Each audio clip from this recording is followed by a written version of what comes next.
Hello, my friends. Welcome to the Life Shift Podcast. I am here with Emily. Hello, Emily. Hello, how are you? Do you want the real answer? I always want the real answer. None of this small talk BS. Let's do it. I'm tired. I am tired. I'm going through a season in my life in which I am exhausted, and I think that that's okay to admit Yeah. Oh my because I'm human. gosh. Yes. And I'm sure a lot of people listening are like, yes, thank you for saying the truth when someone asks you how you're doing. I think it's one thing to say, like, I'm pretty tired and that's okay. A different thing to say, I'm spiraling into a deep depression because of X, Y, and Z to a random stranger. To So, a random you know, stranger, yes. we have the balance here. We're friends. We're Yeah. friends. So you We can say the thing. we go way back, but not Totally. really. Well, thank you for wanting to be a part of the Life Shift podcast. Before we jump into it, the show, the Life Shift podcast, exists because in my own life, when I was 8, my mom was killed in a motorcycle accident. And at that point in time, I lived with my mom full time. My father lived states away. And it was like late 80s, early 90s, and nobody was talking about how to help a kid grieve, or Mm, really an adult, probably. yeah. And I just absorbed from the people around me, my dad and my grandmother and the other adults around me, that they just wanted to know that I was going to be okay. So I put on the mask that I was okay. But all along, I'm thinking, do other people have these like line in the sand moments in which from one day to the next or one thought to the next, everything is different? So now I get the opportunity to talk to people that I otherwise probably never would have interacted with about their deeply personal moments so that we can feel more connected as humans. And it's really just been quite a journey that I never really expected. And on top of that, such a healing journey. So I hope the same for people listening. But for me, I'm just so grateful for all these conversations. So thank you for wanting to be a part of it in this way. Yeah, and I think it says a lot about you, Matt, because these are like the episodes that you have are heavy a lot of the time, and there's some serious, serious stuff being talked about. And people are trusting you with that and your story. So I think you should give yourself a little bit of a pat on the back for being able to hold space for, I know hold space is like a cheesy thing to say nowadays, but you're holding space for those types of stories to be told. And I think that's really, really beautiful. I appreciate that. And I think it's important to model for other people as well, because I mean, I don't know about you, but growing up, it was like we don't dig into hard conversations with others, right? Like you keep that behind closed doors, you sweep it under the rug, all the different sayings that we talked about. And really, what I find is like I have such a deeper connection to other humans when I know all the parts, not just the awards that they won, the promotions that they got, the beautiful car that they have, but rather like the regular human struggles and triumphs and the things that come along with it. So I accept that compliment and also hope that others feel inspired to sit down and ask uncomfortable questions, because who knows what you'll get out of it. Yeah. And even if you wanted to like get one of those question games to like get good at it or get more comfortable with it and frame it as like, oh, it's a fun game that we're going to play. And that might make you more comfortable. But I'm known in my friend group as bringing up the deep and meaningfuls. They can see it on my face when I'm about to ask a question that's not "How are you?" and "How's work?" So we Do are you kindred embrace it? spirits. Oh, You I love embrace it. it. I love it. I don't want to have meaningless conversations. I mean, they're necessary to just be warm and kind to random strangers on the street, but with my friends and with my people and people I'm trying to get to know, I don't really have any interest in understanding like what you do 9 to 5. I care about what made you who you are, and that's what Why I want you to do know your nine to about. five. That's Yeah, always why you do your interesting. 9 to 5, like why you are the way you are, why you react to certain things certain ways. Like there's so much to dig into with every single person, and that's just way more interesting. Right. And then we evolve because we learn new things or we get introduced to things that we never even considered before. And we're like, oh, my life could be Exactly. different now because I've, been introduced to something. So I love that. And it's a perfect segue. I don't know if you planned that, but I think what I like to start with before we get into your personal story, maybe you can tell us who Emily is in 2025. Like, how do you identify in this world that we're living in right now? Well, I haven't answered this in a few months, and I it's changed, I'll say. I think first and foremost that I am a person who highly values connection above everything else. So that's with my friends, that's with my family, that's with my partner, that's with my dog, and that's with nature. So that's like the biggest value that I have is that connective tissue for all of those pieces. From a work perspective, less fun and interesting. We'll get to the deep and meaningful soon. But from a work perspective, I co own a podcast consulting agency and I also do community management. So both of those things kind of scratch that connection itch for me in a lot of different ways, which is very exciting. And I'm very into outdoor sports. So I'm trail runner, rock climber. I do ski. I'm not very good at it, but I Me do ski neither. sometimes. It's hard. Skiing is very difficult. And I learned as an adult. And Me so I'm too. just so scared. I'm always so scared. So I say I'm a skier, but I don't know if You can that's get true. down the hill, which is what I can do. Yeah. And if I can on my skis, I will take them off and walk. Yeah. And I'm a person who just like believes in warmth and being considerate and kind to other people and also being a silly goose like a lot of the time. Yeah. I mean, I love that. And I bet nature kind of brings a lot of that out in you as a human because there's something, I mean, having lived in Florida for most of my life, but I took this like life sabbatical for a year in Colorado in the mountains. And it was unlike any other outdoor experience I had because it was a cheesy word, but majestic. It was like really weird to experience because you're like, wow, like this mountain looks so big when I'm on it, but then from far away it's so small. And like it was just so fascinating to me and Yeah. how healing it was and quiet. And it was I can imagine why you are in Colorado and why you love it. Well, yeah, and it's a sense of awe too. I mean, there's times where I have a really bad day or a really hard day and I'll be talking to my partner. I'm like, I don't know why I'm so upset. I don't know. He's like, when's the last time you went on a trail run? Like, do you need to go do that? Do you need to go be amongst nature? Have you seen a friend this week? Like, let's go through the checklist of what you know to be true about yourself and then we can plan from there. Well, that's beautiful too. That I mean, what a great model to have out there in the world too is like someone that knows what you need and asks you in a kind way and helps you along instead of like, oh, shut up or oh, go figure it out or whatever it may be. But like asking you nice questions, I think that's beautiful. I love it. And to your skiing thing, I learned at like 35 and it was and with a bunch of 8-year olds and they're like, why are you taking so long? And I'm like, you don't know what it's going to feel like when I fall versus when you fall. You're made of rubber. It's different. Things are And you're different for this you. far from the ground. Yeah, Exactly. exactly. Well, I love that. And I love the community thing. And it seems like I know work talk is boring, but a 9 to 5 that scratches that community itch, that connection with others is a beautiful way to exist in the world too. Because now when you show up for those things, it's not like, oh, I have to go to work, but now I can, like I have to work, obviously, but I get to do things that I love within that space.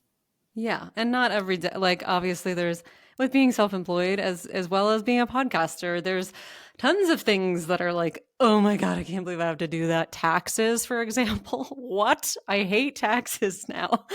I always hated them, but now I really hate Yeah, them. it's much worse when you're a business owner. Yeah. Well, I love that. And I bet your story will also feed into why you do some of the things you do now. So I'd love for you to paint the picture of your life leading up to this life shift moment and feel free to paint back however far back you need to kind of set the scene. But this is your painting. So we'll go on this journey with you.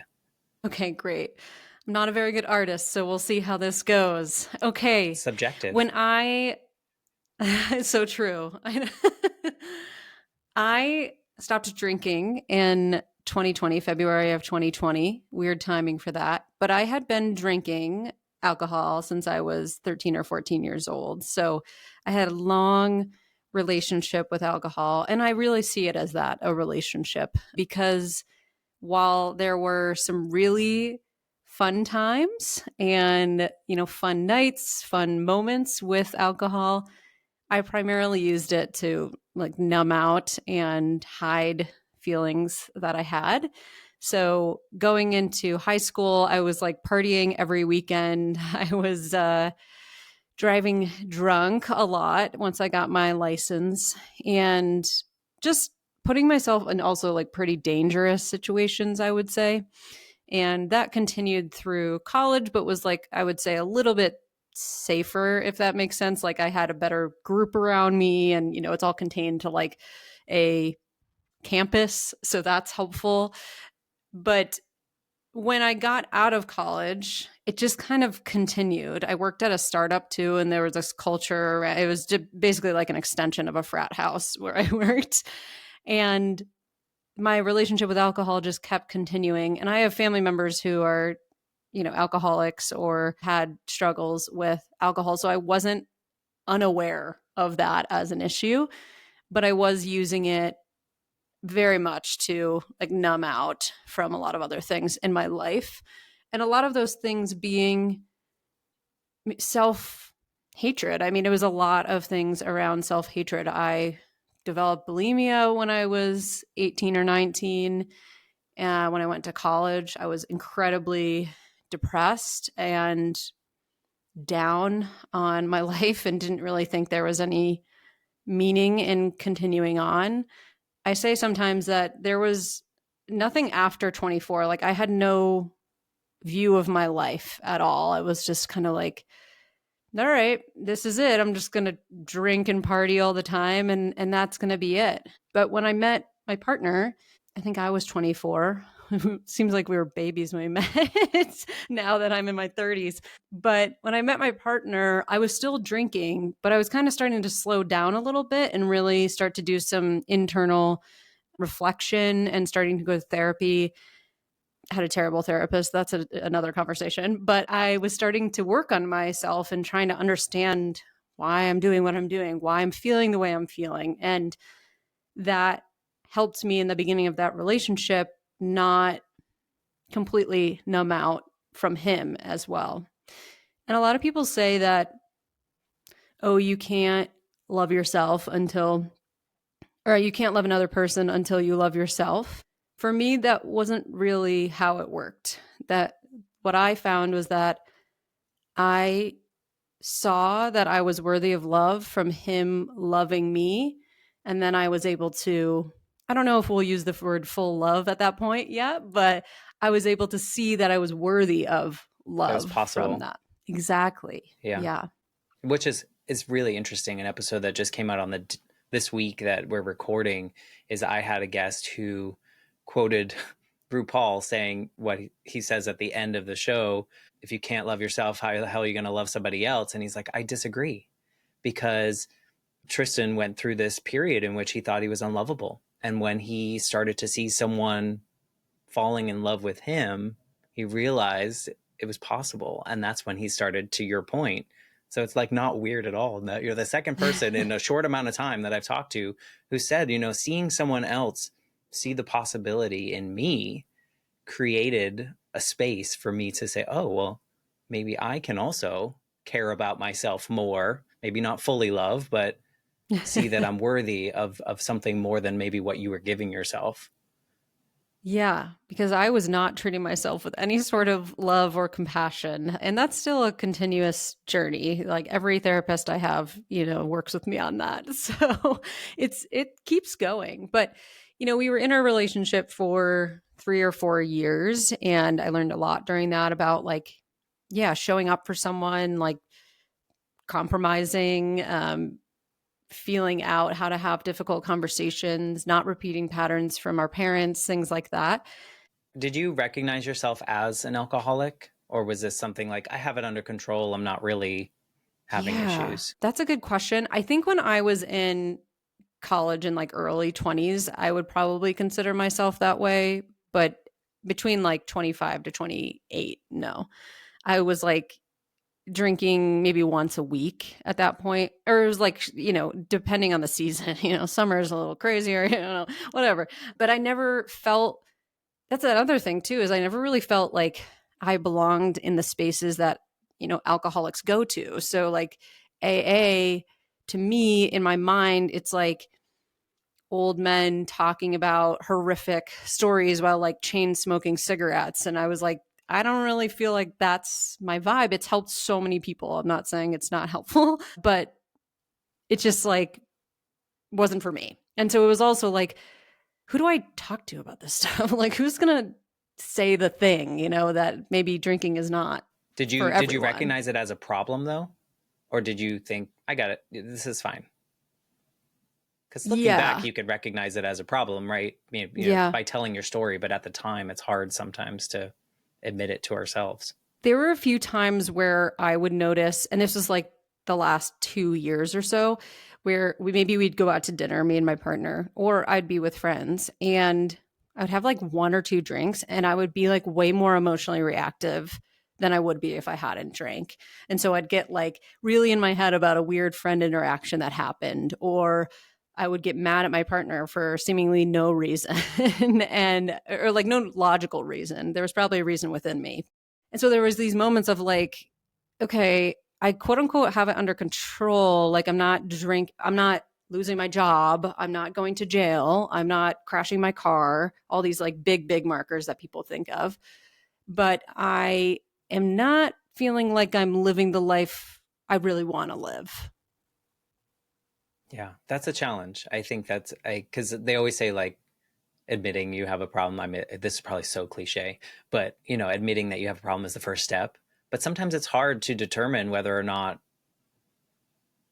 like, do we meet the threshold, right? Like, am I doing, Yeah. whatever that level is that we've been taught, but there really isn't one because it's different for everyone. I would imagine that there's probably some kind of feeling that's different or a threshold that's different in which an addiction is a more serious problem than just a casual encounter with. Yeah. And this is the same with eating disorders too. You can rationalize anything away if it looks like your life is normal. If you can say, well, I don't look like the runway models, so I don't have a problem with my orthorexia. Oh, well, that person got a DUI. I'm not getting a DUI, so everything's fine. I didn't show up to work smelling of vodka, so I'm good. So there's this comparison game that people play, and I did too, of like, well, I think I'm good because all these things are like on the paper, I'm succeeding at life. Things are going well. But inside, I was like, oh God, like I don't feel settled in myself. Did other people recognize you, or maybe they just knew you one way, so there was like no other way, right? Did Because I always feel Yeah. like there were periods of my teenage years in which I was probably like so depressed, but I thought I was like rocking the mask, like nobody knew until I went home and like had disordered eating and all the other things that were battling me when behind closed doors. But I thought I was winning at life. And now I talk to some of those friends and they're like, yeah, we knew you were really struggling, but nobody had the tools, So I wonder if the Yeah. people around you were encouraging you or pointing things out, or even your partner. Well, I think early on, like there was definitely no one who saw what I was doing as a problem because I was hanging out with people who reinforced those behaviors. So a lot of people who were just like in it to party or partying even harder than me and like doing bigger amounts of drugs than I was doing, like all kinds of things. I think what actually scared me, and this is kind of the opposite of what you're asking, is when I was first dating my partner, there was a few times that I like browned out while we were hanging out or at a wedding or something like that. And like the next day or in recapping it, he was like, I can't even tell when you're drunk. Like you don't seem any different. And to me, I was like, oh, I don't like that. I don't, for some reason, that didn't feel good to me to hear. No, I get that. So I think that was like actually a big kick in the butt later on in my drinking relationship. Yeah. Because it probably plants this seed of like, oh, I thought like everyone else you see, oh, they're drunk, they're not. And here it is, like, there's no difference. So, like, Which what I'm is, like, does that mean my tolerance is really good? Or like, I'm just masking it really well? Did I learn some tools from other people? Like, what's going or on with what am I that? like when I'm not drinking? Yeah. Yeah, I could Like, imagine. what kind of mask am I wearing in both situations? And the mask thing is really interesting because similarly, I've had people tell me, my partner included, like, I'm pretty extroverted. I'm pretty like gregarious. I give people shit. I try to like go back and forth, like little back and forth. especially when I was like around a bunch of salespeople in past careers. And I think people were really surprised to know that I have sometimes crippling anxiety. And I'm like, or at the time, I was like incredibly insecure.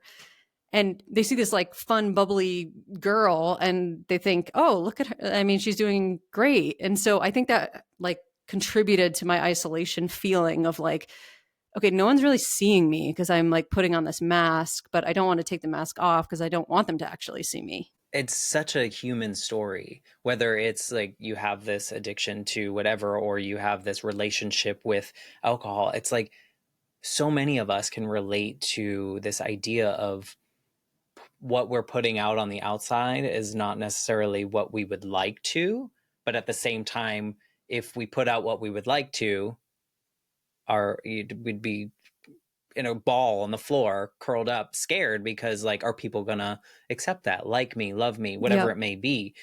And it's like, just by you telling your story, someone hears it and it's like, oh, well, maybe I have the permission to not do that, and we can learn Yeah. from other people's experiences in this way. So I think that's so relatable. Just the masking thing. I did it for 100 years. I'm not even 100, but I've done it for 100 years. And I think we all do, men and women, and everyone, right? Like, does it. It's not unique to both of us, right? I mean, everyone does it. People have talked on your podcast about doing it as well.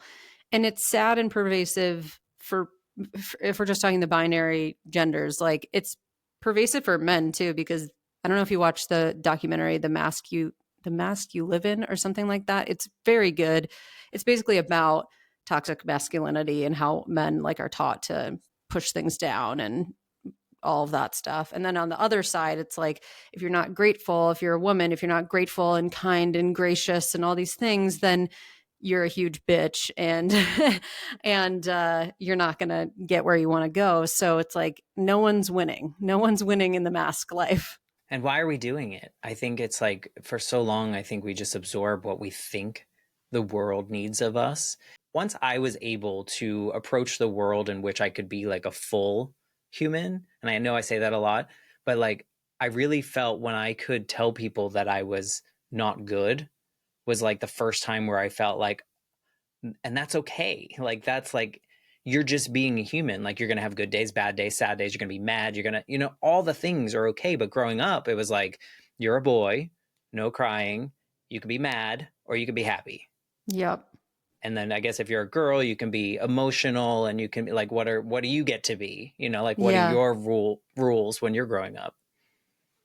Yeah. Well, I don't know if emotional is allowed really for me either, but But you were masking that, right? yeah, I'm Or you were very hiding it. emotional. I'm like, I cry all the time for good reasons and bad reasons. Yeah. Well, and And that's I don't good. mind that. Like, I watch the Oscars, Grammy, any award show. If someone gives a speech that's even usually a woman, even slightly moving, I'm crying. I'm always going to cry. So, and I like that about myself now, but I think I hid that a lot of the time because I was nervous that if I showed my emotions, that's just another way of showing your vulnerability. If you really show your the Were you not fullness. allowed to show your fullness as a kid? Is that kind of why you went towards that relationship? I think that I actually feel like I was allowed to be emotional as a kid, a normal amount of emotional. Uh, I was the last of three sisters. So I think at that point, I'm like a very typical youngest child. Like she gets to do whatever she wants. She goes out on the weekends, whatever. She has no curfew. Like she gets to do whatever she wants. And I think some of that was also a little like too much of a long leash. It's like I kind of wanted more parameters looking back now. Yeah, I think it could be seen on the outside as, which is probably not the intention. So let me put that out there. I think it can be seen as like, oh, my parents don't care. I could do whatever I Yeah. want. They just don't care to make rules or whatever. And they made these rules. Do they care more about my sister because she had to come home at 10 and I can do whatever? Yeah. And. Jokes on them. I just snuck out even when they did try to do a curfew. But no, I know. And that's what I felt at the time. But looking back now, I'm like, no, they were trying to give me like freedom. And I think they actually just trusted me to make good decisions. And that might have been a mistake too, because I didn't make very many of them.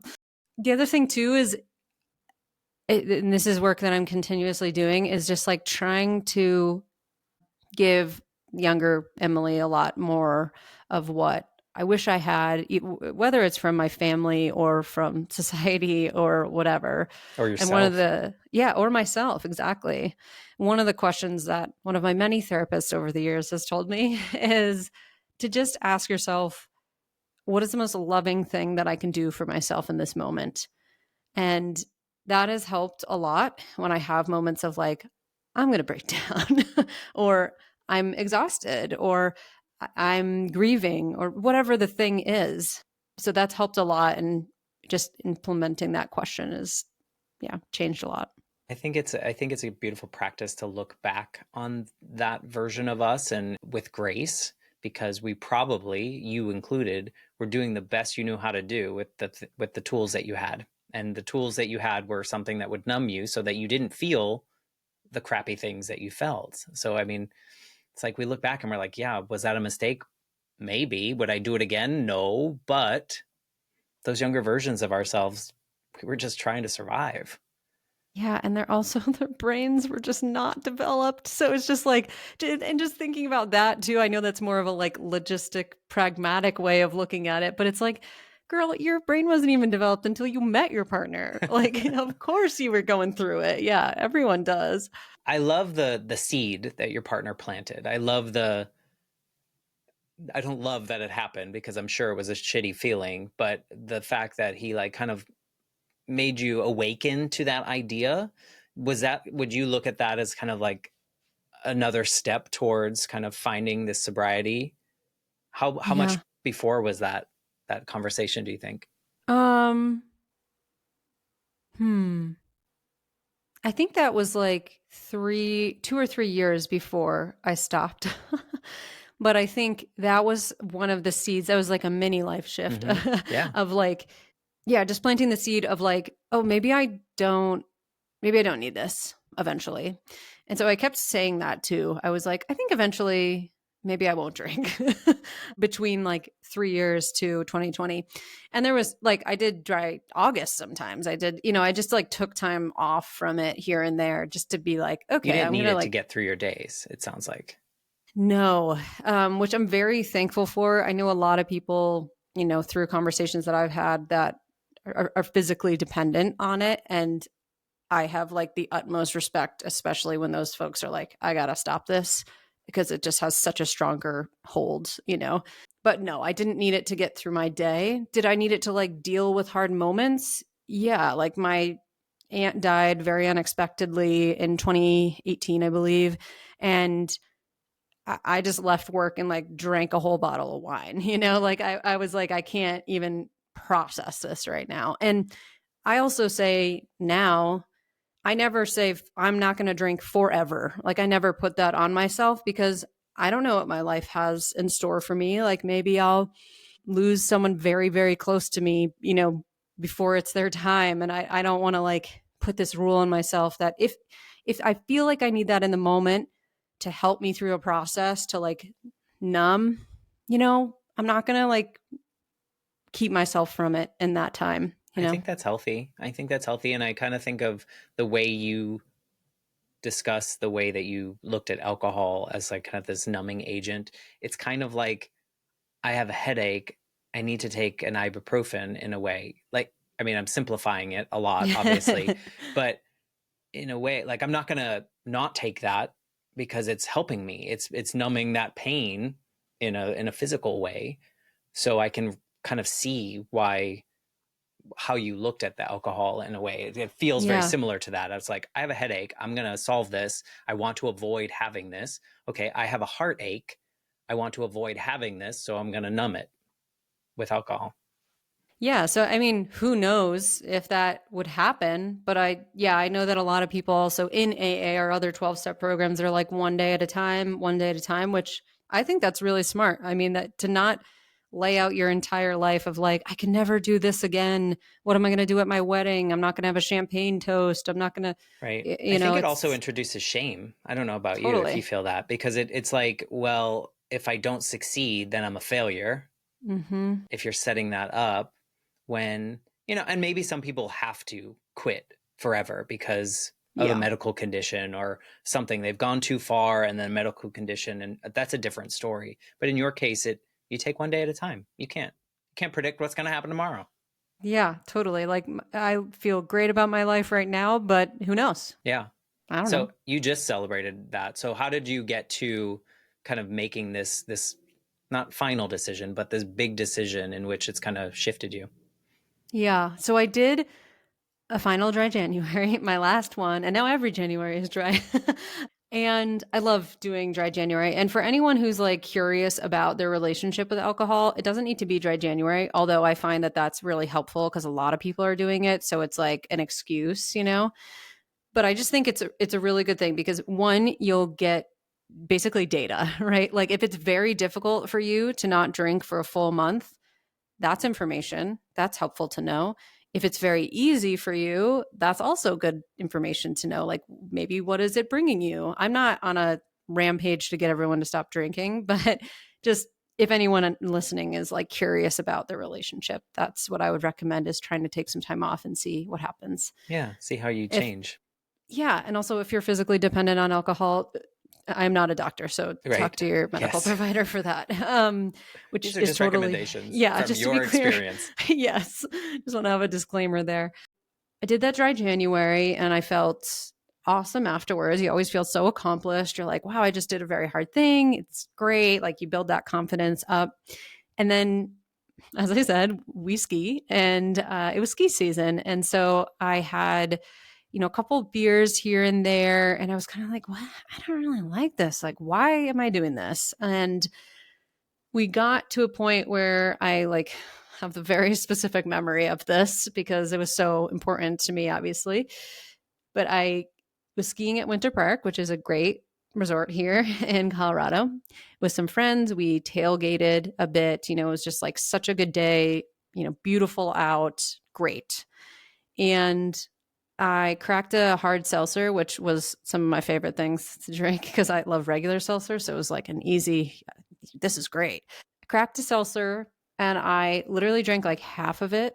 And I already felt like I wasn't in control of my limbs. Like I felt like I didn't have control over my body as much as I did when I wasn't drinking.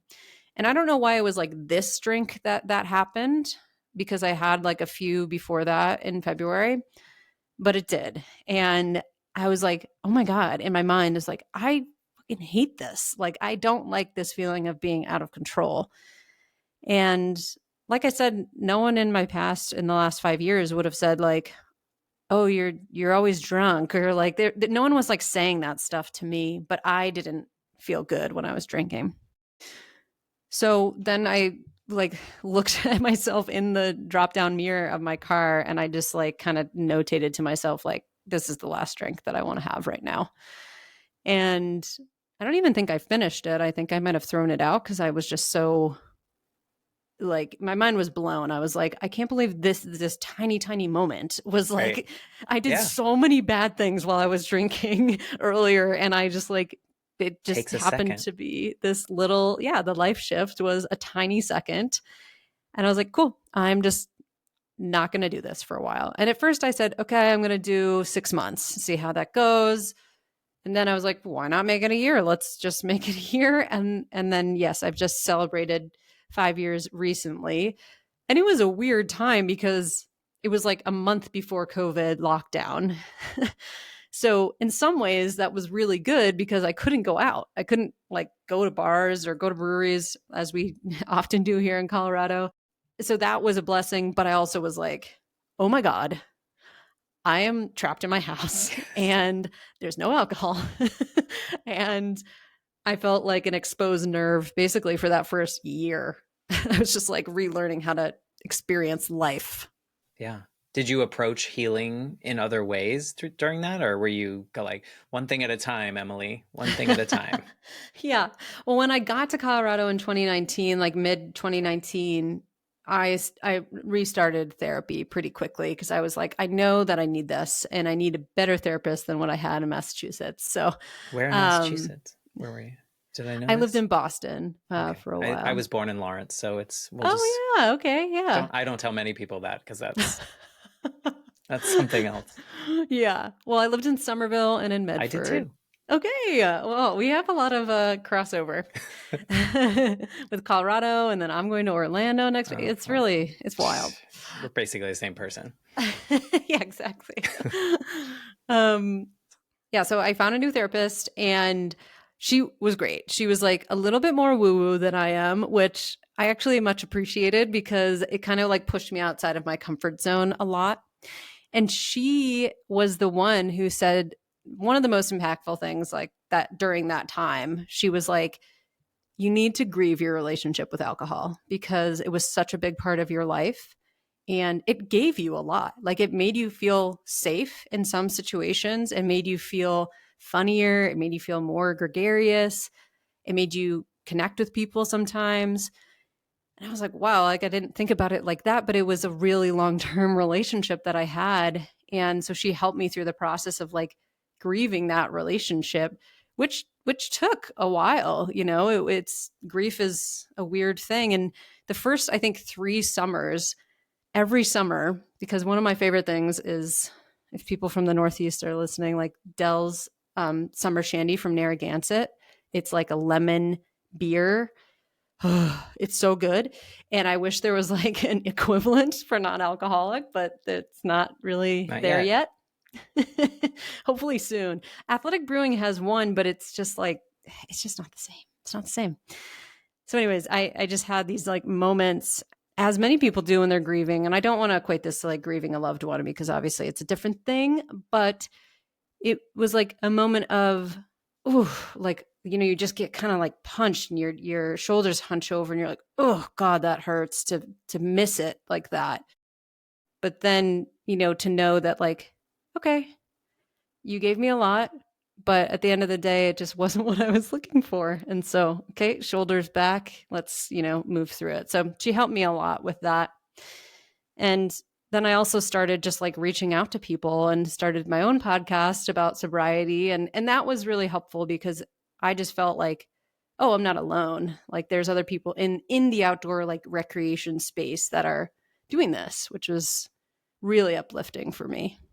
Yeah, I would imagine that hearing other people's stories take some of the weirdness away that maybe you felt about certain things, like why did I do that? Or for at least for me, I had an experience where someone on the show, her dad died when she was 5, and in her teen years she did something that I did, and what I did when I did it, I was like, I'm weird, I'm never telling anyone that I did this.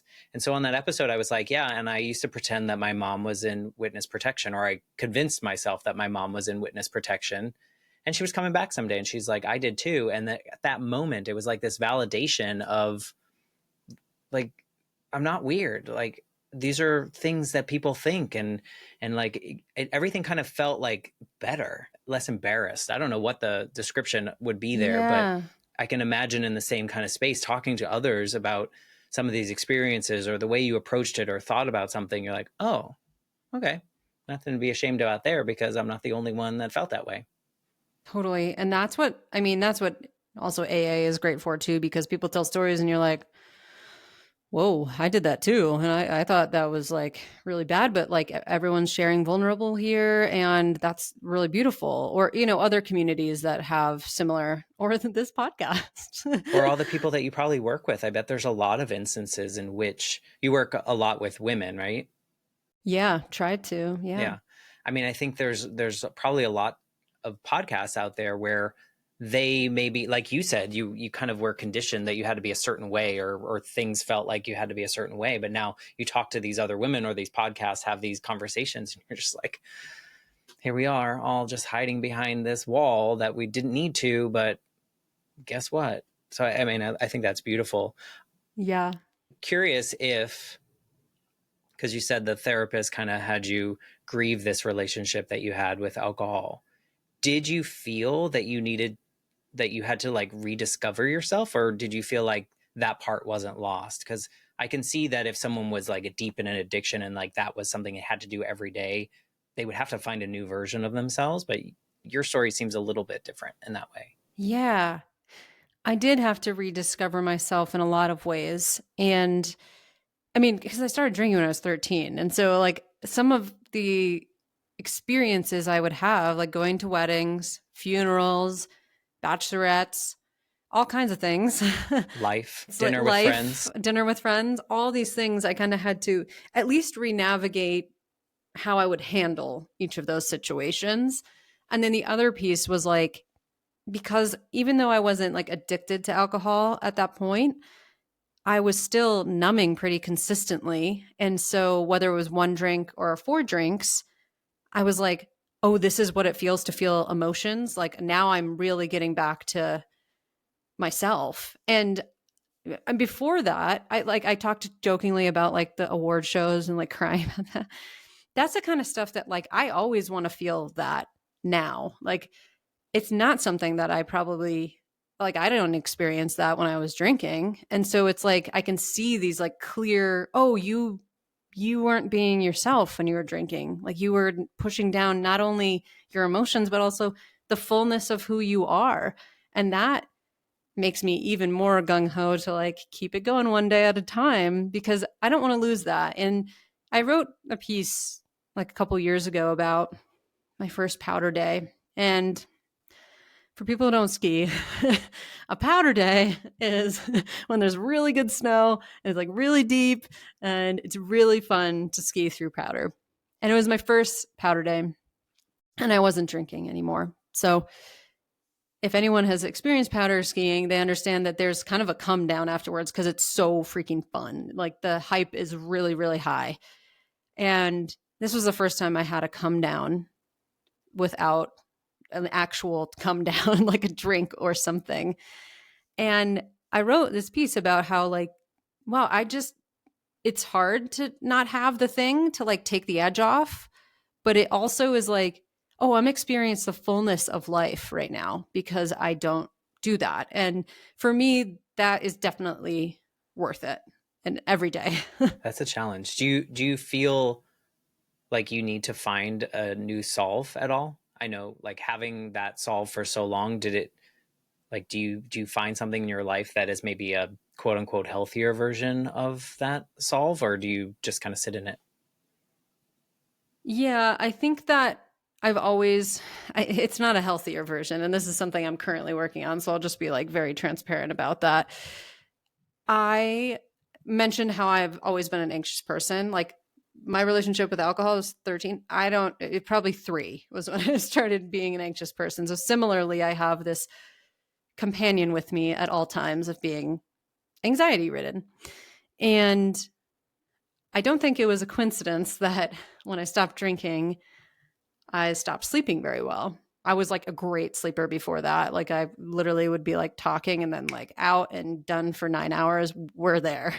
So COVID happened. Maybe it was a little bit of COVID. Maybe it was a little bit of like, oh, I'm entering my 30s, like new decade. What's my career like? Existential crisis.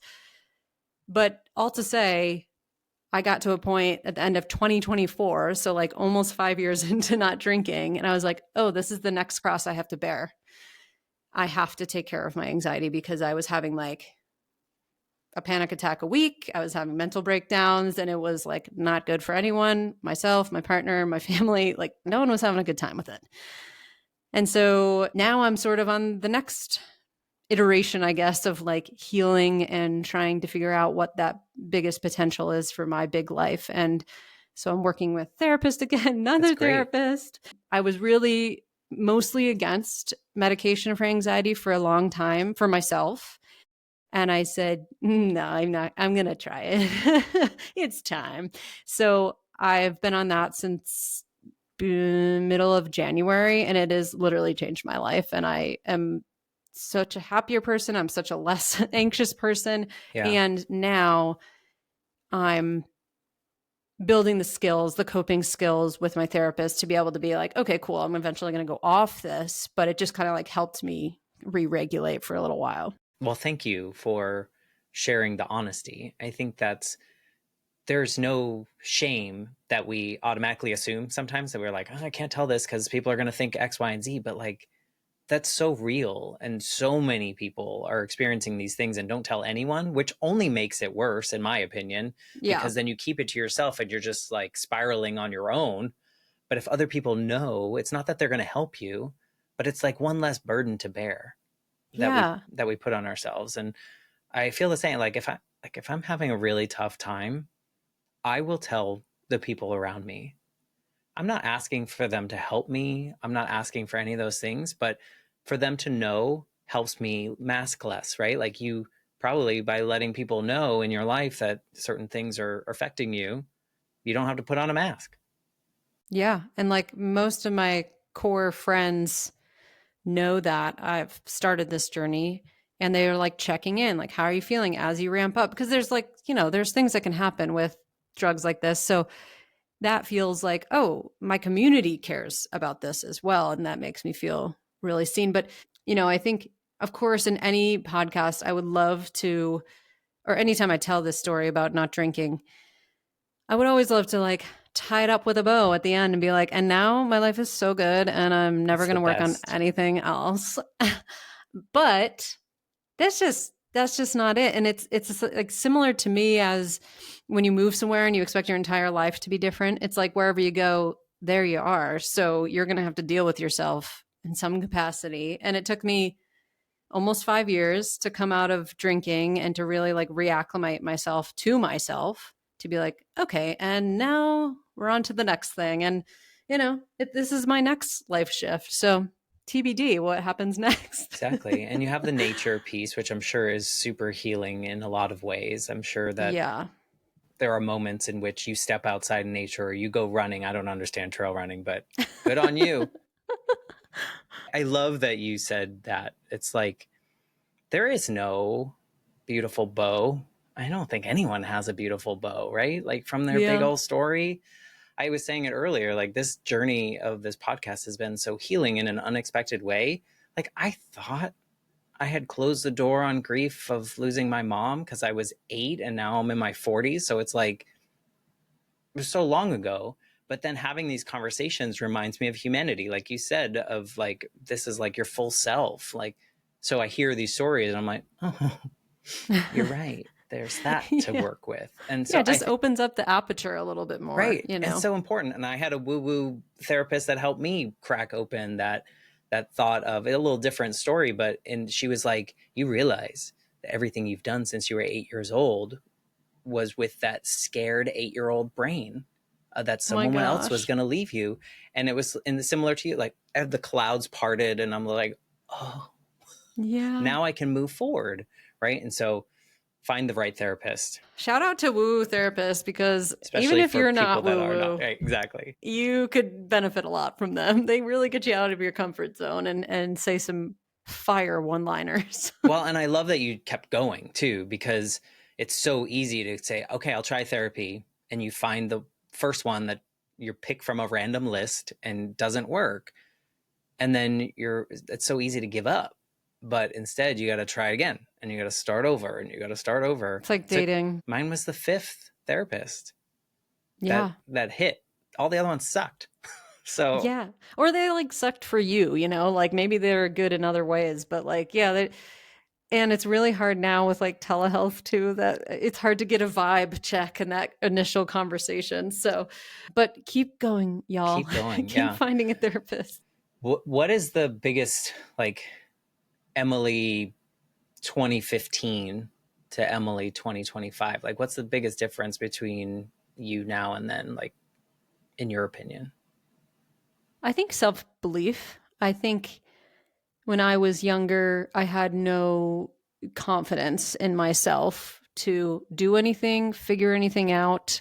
I needed, and I still need some external validation. I am a 3 on the Enneagram. So if that tells you anything, now I look back at the last 5 years and the things that I've done, like physically, but also leave my job, take a big leap, build a business, get engaged to a great guy. Like all these things are things that I need to have self belief for. And I don't think I would have thought it was Mm-hmm. possible 10 years ago at Yeah. all. No, confidence is so hard to gain, but once you get it, it becomes almost like a snowball effect. I hope for you, in I which the yeah. little successes become bigger ones. Yes, I like that metaphor. My friend uses a different metaphor, which is a cookie jar. And every time you build confidence, you put a confidence cookie in the cookie jar, which I'm just like a sweets person. I had Sour Patch Kids before we got on. So, like, I have that a works for Skittles in me. my drawer right here, so I understand. Oh, dang. That's Yeah, great. it's a giant bag. Don't tell anyone. No, I think it's important to realize that we're always a work in progress and that we can change. And in your case, you made the decision to do so. Perhaps some physical things happened in that moment to kind of push you over the little edge to kind of make that decision. But we have the power to do all that. Like even myself, when I was really super depressed, like I had a way that I could move through it and I found it. It took a while, but I found it and I found a way to do it. And now I can have these conversations and know how to take care of myself after having a deep conversation.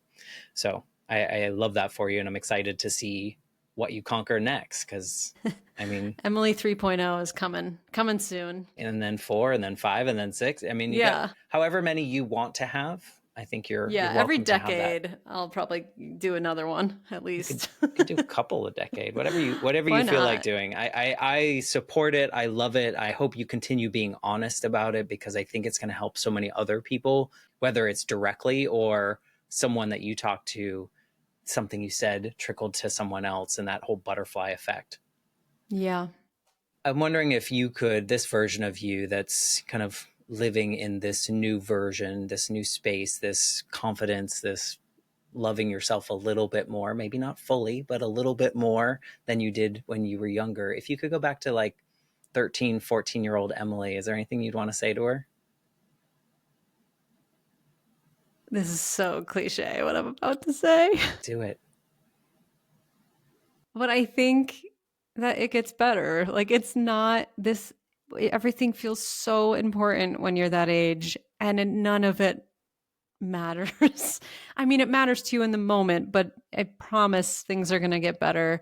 You're going to find people that really love you and cherish you. You're going to probably adopt many, many, many dogs in your life, but you'll at least have one soul dog and hopefully you impact no, I know you'll impact many, many people with how you show up in different Yeah. spaces.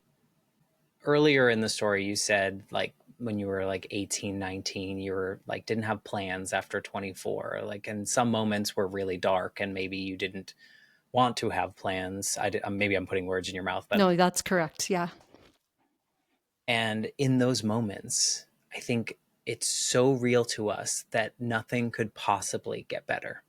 Mhm. And then 10 years later happens or whatever. And we look back and we're like, damn, there's some resilience in like just in general of a human spirit.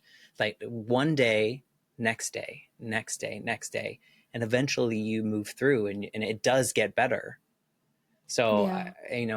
it's as cliche as that may be, it's so true. The human spirit is like after hearing some of these stories are so like could have gone way off the rails in a different direction, right, and life shifts happen all the time, not just one major life shift, but these little things happen all the time, and then we go in our new direction, and it will get better. So thank you for being willing to take this journey and wherever we went on this journey in your conversation. I just think it's so valuable because number one is you just showed us how human you are and how fallible, but also how celebratable, whatever that word is, I how like that a celebratory, lot. right? Like how you can be both, how you can hold Yeah. so many different pieces in one space to be that full human. So thank you for coming on this journey.